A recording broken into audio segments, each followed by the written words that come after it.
right, good morning. We are here this morning with our Tarrant County Commissioner, Ms. Simmons. And I want to, well, first of all, how long have you been in role now? So since January 1st. Okay. So 4 months. Yeah.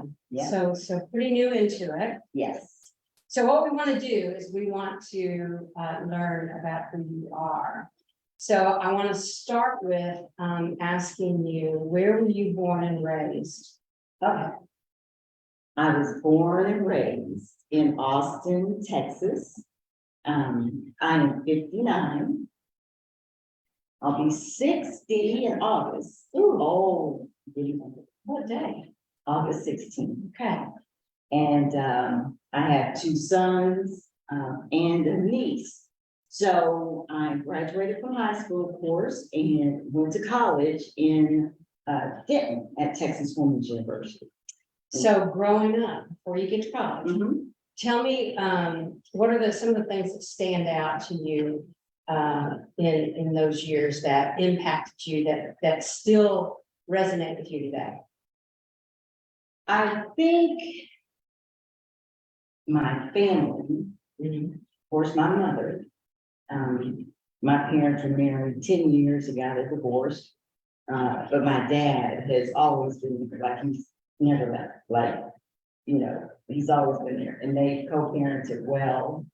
And once they both got remarried, they co-parented. We do Thanksgivings and Christmases together, so they did a great job of that. And so my dad has 7 brothers and sisters. My mother has 7 brothers and sisters. So I have a big family, loving uncles and aunts and tons of cousins. And so just having a supportive family to be able to follow any dream that I wanted to do or try or anything like that. So that stands out. My mother was a network maintenance engineer for Southwestern Bell. Southwestern Bell, it's AT&T. So Southwestern Bell sent me to college, you know. And my dad was a city bus driver in Austin, and they're both union folks, and so that just hardworking people. And again, me and my sister could do anything we wanted to because they're very supportive. In high school, I was shy. I still am. Be quiet, Demetria Simmons, because she knows me, but I am shy. Right. And so I was a skinny, shy girl and got interested in journalism. And so I was on the newspaper staff, and then we got a TV station at my high school. So I did that and went to college and majored in broadcast journalism. And so did that. Graduated and went into radio news, and so I've worked in radio, worked for KRLD as an assignment editor. I then left there, went to WFAA, and I worked on the assignment desk. So I came off air, and I was more interested in production and writing and assignments. And I worked with Channel 5 on the assignment desk, where you send reporters out to everything to cover the news. And What drew you to broadcasting? I have to remember, I think my high school journalism teacher, she was wonderful, and I admired her. And so I took journalism classes and kept going, and she said, you're a great writer, you're pretty talented. And so I just pursued it. Yeah. What was it that out of all of that, the best parts of those jobs, those positions that you had? I love being on the assignment desk. I'm kind of bossy, so telling people where to go, what to do. You're a Leo. Yeah. And so being able to inform people and making sure they had all of the information about a particular story or incident or something like that. So I don't know, just You just liked it. Yeah, just liked it. Okay. Not, So- not sure that I do now, but journalism is not what it used to be. True. You know, back then it was objectivity, it was objective reporting and not all of this, opinion and all the rhetoric. So it's not what it used to be. So what did you go to after broadcasting? So got married and had two boys, Donnie and Asa, and told my husband, as the oldest one, he was like 4 or 5. I said, okay, he's going to private school. We're doing private school. And he was like, oh, really? And so back then we had Arlington Country Day. And that's where I went first. I looked at Fort Worth Country Day, Arlington Country Day, and he's like, with what money are we sending for that? And I said, oh, I'll get a job, because I was a stay-at-home mom for a bit. And I said, oh, I'll get a job. I'll go get a job. And so at church, the city of Arlington's posting job thing was on the bulletin board. And one of my favorite TV shows back then was Rescue 911. And so they had an opening for 911 call takers, and I applied for it. And and put my kid in Arlington Country Day. So Tell us about that job. so I did that for about 3.5 years. And it is very eye-opening and interesting. And I was working all kinds of shifts, and I said, I did not go to school to do this. Like, but learned a lot in that position, and it opened up a great opportunity with the Tarrant County 911 district. It's like the hospital district, community college district. It's a special purpose district. And so I was there for 3.5 years, and I said, I cannot do it because of the shift work, not the work, not the calls. Those are very interesting, and you help people. You truly are helping people who are in life and death situations. But I couldn't keep doing it because of the shift work. And so I got a job at Channel 5 on the assignment desk. And my director from Arlington called and said, hey, Tarrant County 911 is looking for a PR manager. And I told them that you'd be the perfect person. And so interviewed and left Channel 5 and went to the Tarrant County 911 district as their manager of public education, public marketing, and did that for 18.5 years. Yeah. And so I transitioned from journalism, a stint of public safety, 911, and then journal or PR in public safety. So that's been my background. I left Tarrant County 911 in 2014 and started my own business. So like many of you, I do own a business. I have a promotional products business. Y'all know what that stuff is. Yetis, signage, tablecloths, banners, ink pens, all that stuff. Because while I was at Tarrant County 911, we go out and speak to kids and educate groups like this about the 911 system, especially in later years about the next generation 911 network, which is text to 911. So I spent a tremendous time in DC, at the FCC, on Capitol Hill, educating lawmakers and trying to convince lawmakers to pass legislation so that we could advance our technology so that all PSAPs, or public safety answering points, would be able to accept text to 911, because you, of course, have the deaf and hard of hearing community, you have domestic violence victims, all of that, and those folks need to be able to text 911. So I spent a tremendous amount of my career doing legislative affairs type work for Tarrant County 911 and Texas 911 and our national association.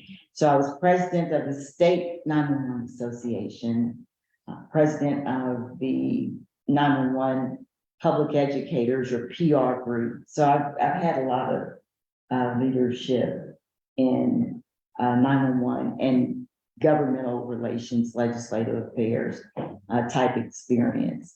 And so I became a subject matter expert. Like I said, was appointed to all sorts of FCC committees on this issue, technology and 911 advancement. So, but left in 2024 and started my promotional products business. I didn't start it, I purchased it from one of my vendors who sold me, I purchased probably $1.5 million worth of this stuff every year.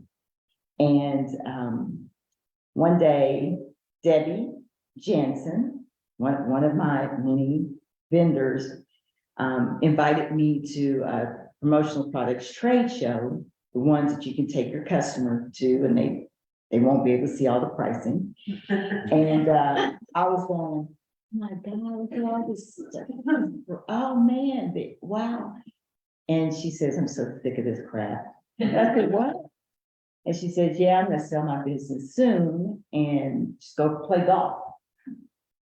And I said, oh, would you sell it to me? She says, yeah. I said, no, never mind, I can't. I said, so you have to sell this stuff, right? And I'm not a good salesperson, if I wasn't. If I asked you to buy something and you said no, I'd say, okay. So I'm not good. And so I told her that, and she says, girl, you're so connected, you're so involved in the community, you can do it. And I said, how much? And she said, well, I don't know how much, right here in this vendor hall. So anyway, like 3 years later, I texted her one night and I says, when are you ready to sell your business? And she called me and said, look at your email. Like I just hit the send button. My husband said to call you and see if you were ready. And I said, you're kidding. And it was just amazing. And I said, well, maybe this is God telling me I need to be courageous and take this step. And so I said, how much? It's always how much? And she says, well, I don't keep inventory. You won't have to keep inventory. You don't have many assets, your computer, your printer, just stuff, basic office operating stuff. And so we made a deal and she trained me for like a month and she was always on call afterward. So once we cut the deal with the attorneys and all that stuff, I had a business. And she said, okay, somebody wants some t-shirts. And I went, where do you get them from? Like, what do you do? And then how do you print on them and all that stuff. So she walked me through that. And then I got into it and I said, oh, I need help. So I hired a girl to help me. And then I hired somebody else and I hired somebody else. And so it's been working. I have never marketed that business because I thought I was slow to catch on. And I do know a lot of people. Like I've been on every board and commission in Arlington and throughout this county. And so I didn't want to become overwhelmed because I was slow at first, So anyway, just the business has been going well.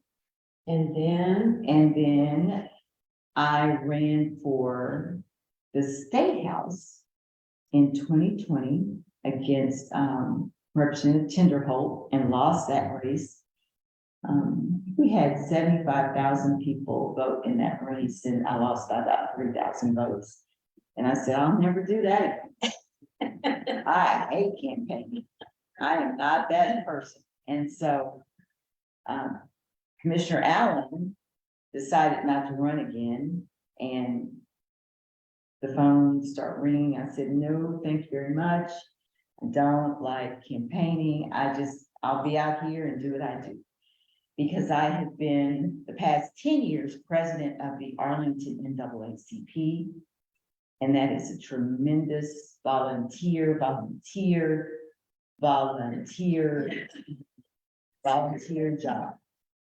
Volunteer, it's like your life.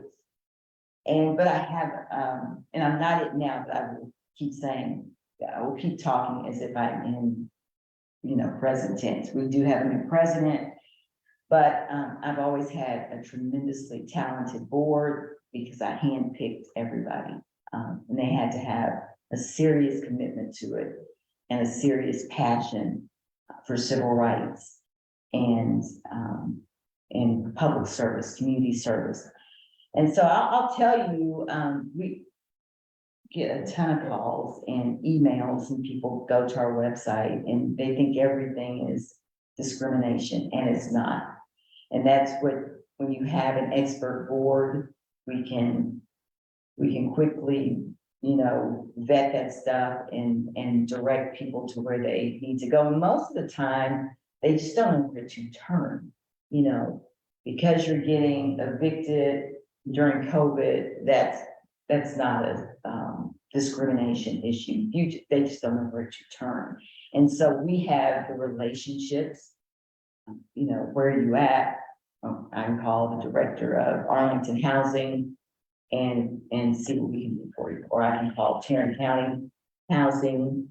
I know those folks over there before I was elected, and see what we can do for you. So, I'd say 70% of the calls we get are because people don't know where to turn. And then, 15% probably are true discrimination, and the rest of them are people think, they're going through stuff. So it's, and my philosophy is we will be responsive and we will help everybody who calls, whatever it is. And so that wore my people down, but they got used to it. And when I said, y'all, even if I lose this commissioner's race, I still need a break. And everybody's like, well, you take a break, I'm taking a break. And I'm like, no, everybody can't quit. So, because we have, again, when I took over, we had 8 members, and we probably had 250. We grew the 250 members pretty quickly, and we have great relationships with Dr. King too, because we do help people out in Mansfield, and past Mayor Evans. We have issues that come up out here. So our relationships, and of course, Mayor Klug and Williams and Ross and Trey and Chiefs, and our relationships are, stellar.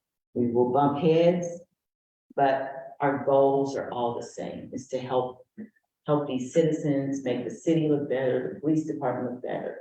I will fight you, if it's an issue that, we're real clear on.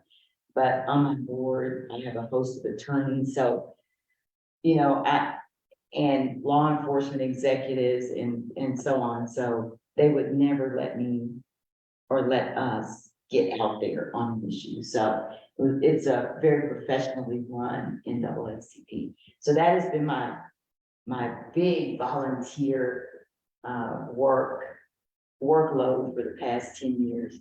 And I'm the first vice president of the state NAACP, but our president he's a micromanager, so he doesn't let you help him. So I'm just kind of, you sure you want to do that?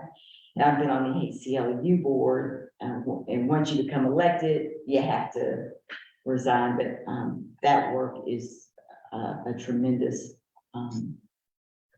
benefit to the community as well. And locally, I've been on the Children Trail chapter of the American Red Cross board, Arlington Library Board, Comprehensive Plan Committee, all sorts of school district boards and committees So and things. with all of that that you just mentioned, what's your takeaway? I mean, you've seen a lot of different, Mhm. the crooks and not the crooks, but in the crannies and the, Yes. you've seen. So what's your takeaway from all of that? My takeaway is that people need to become engaged. They need to, at the very least, just regular citizens need to pay attention. I know so much about so much, and if you knew what I knew, you would be appalled, or you would want changes made. And I think that's what has got me into this political arena.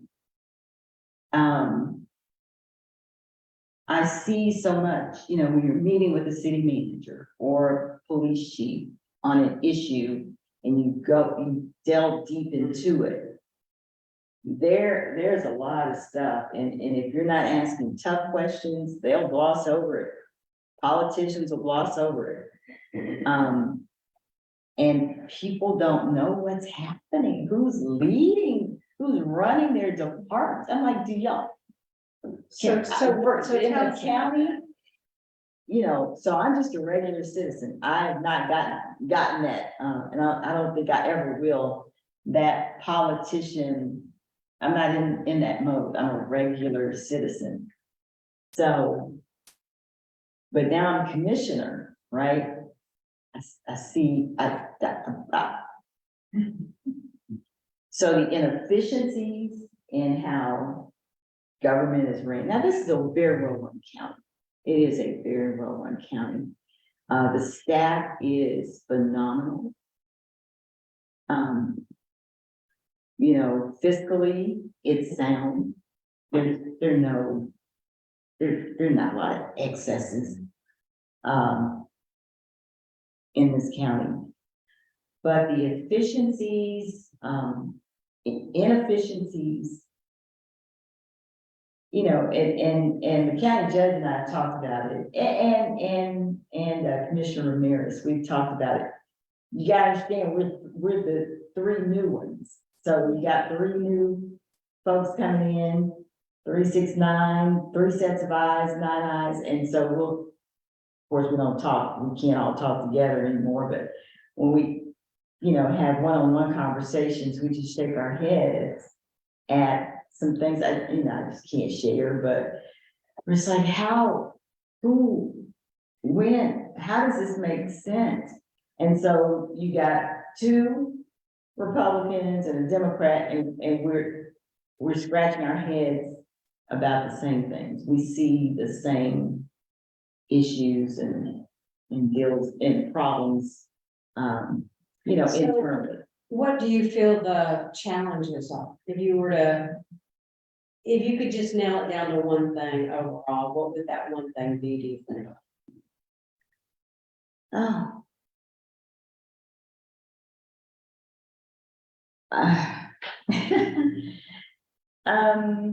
Again, it's a very well-run county.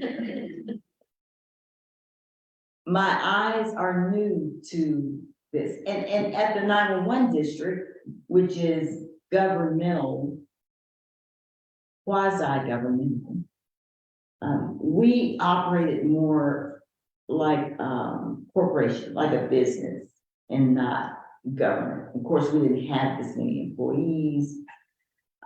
So that's kind of what I'm used to. I like for us to go at the speed of business and not the speed of government. And maybe fresh new leadership at different levels. We've got some long-term folks there, been there 30, 35 years, and don't want to change their ways. I can't understand for the life of me why we pay claims or bills, invoices with checks. I'm not sure. Other counties don't do that. I just, like, what in the world? I don't do that. I don't even have any checks. I just, I don't understand. And so you think it's just transitioning more to the future, but Yeah, being a little more, up to date. progressive and, yeah. So, but I think we'll get there with the new leadership. We seem to agree on and align on some things, and that is a good thing. It is a good thing. Yeah, not on everything, Yeah. but All right, I got one last question for you, and then I'm gonna take us off Facebook. And then we're gonna really talk. But, do you have a motto or a creed that you live by? Is there something that your life up to this point says to you, this one thing that, I cannot stomach or stand to see people suffering or at a loss? They don't know what to do, where to turn. I'm going to help anybody. I just can't, I can't walk past it. When I'm chatting with you after this and we're talking about your business or something at your child's school, and I hear the problem, then I'm about to fix it. That's a flaw, I think. say, major burden, that's for sure. I don't care. I might not be able to fix it, but I'm going to do my best. And so I just can't walk past injustice or people with any, they don't know where to turn. I'm like, oh, I can tell you where to turn. I can, you know, matter of fact, let me make a call for you. And so if I make the call as NAACP president, people are gonna answer. And now if I make the call, you know, might not get exactly what you want, but I'll go down fighting. And that's just that's my philosophy. That's how I There you go. live. I backed into my parking space at the Arlington courthouse last week, like at 6 o'clock. And there are a lot of homeless people back there on that back end. And this guy checked that trash can on the dock. He knew how to open up the back of the trash can. And I was just sitting there, because wherever I go, I end up just sitting in my car for 20 minutes before I go in. So I watched him. Then he went to the trash can behind my car. He opened that one up. And I opened my car door. I said, "Did you find anything to eat?" He said, "No, ma'am." And I remembered somebody's pizza was in the refrigerator upstairs in our office suite. And I said, "Hold on, I'll go get you something." And I said, "Stay on that bench." And nobody was there. And I ran upstairs and took my community outreach guys pizza and wings. And I heated it up in the microwave and grabbed 4 bottles of water. We had some bag chips, little bags of chips. And we had some orange juice in there. I threw it all in the box and took it down to him. And he said, "Thank you." And I'm like, I hope that night I was like, I hope he's not allergic to anything on that pizza I just gave him. Then I'm gonna get sued or something. I don't know. But, you know, the guy he just checking the trash can, he was looking for something to eat. So was I gonna just go back up to my office? No. I went and got him somebody's food.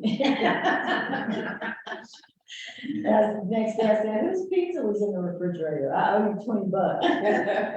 So that's just me. All right. Well, listen, I appreciate it very much. I'm gonna take us off Facebook. You're not going anywhere just yet. So.